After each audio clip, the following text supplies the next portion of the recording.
ಎಲ್ರಿಗೂ ನಮಸ್ಕಾರ. ನಾನು ನಿಮ್ಮ ಕೃಷ್ಣ ಮಾತಾಡ್ತಾ ಇದ್ದೀನಿ.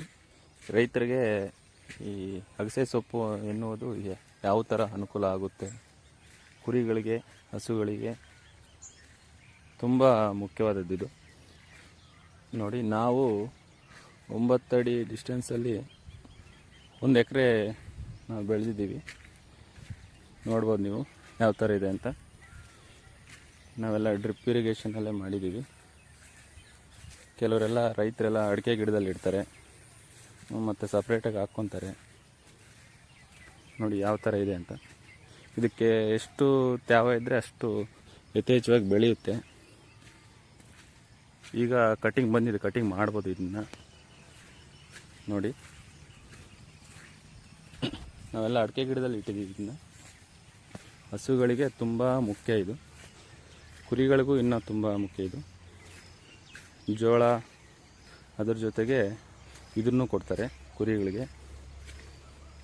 ನೋಡಿ, ಕಟಿಂಗ್ ಮಾಡ್ಬೋದು. ಈಗ 9 ಅಡಿ ದೂರದಲ್ಲಿಟ್ಟರೆ ಈ ಥರ ಚೆನ್ನಾಗಿ ರೆಂಬೆ ಕೊಂಬೆ ಎಲ್ಲ ಹೊಡೆಯುತ್ತೆ. ಹತ್ತಿರ ಇಟ್ಬಿಟ್ರೆ ಅಷ್ಟೊಂದು ಚೆನ್ನಾಗಿ ಬರಲ್ಲ. ಅದಕ್ಕೋಸ್ಕರ 9 ಅಡಿಯಲ್ಲಿ ಇಟ್ಟಿದ್ದೀವಿ. ರೈತರು ಆರಾಮಾಗಿ ಬೆಳಿಬೋದು ಇದು. ಅದಕ್ಕೆ ನೀರಿನ ಅವಶ್ಯಕತೆ ಅಷ್ಟೊಂದು ಏನೂ ಇರೋದಿಲ್ಲ. ವಾರಕ್ಕೊಂದ್ಸಲ ಇಟ್ಟರು ಇದು ಚೆನ್ನಾಗಾಗುತ್ತೆ, ಚೆನ್ನಾಗಿ ಬೆಳೆಯುತ್ತೆ. ನೋಡ್ಬೋದು ನೀವು ಯಾವ ಥರ ಬೆಳೆದಿದೆ ಅಂತ. ನೋಡಿ, 1 ಎಕರೆಗೆ ನಾವು ಬೆಳ್ಕೊಂಡಿದ್ದೀವಿ.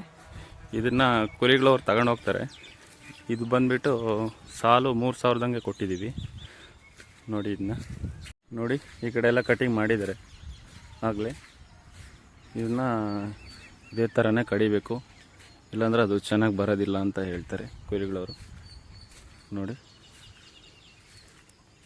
ಈ ವಿಡಿಯೋ ಇಷ್ಟ ಆಗಿದರೆ ಲೈಕ್ ಮಾಡಿ, ಸಬ್ಸ್ಕ್ರೈಬ್ ಮಾಡಿ.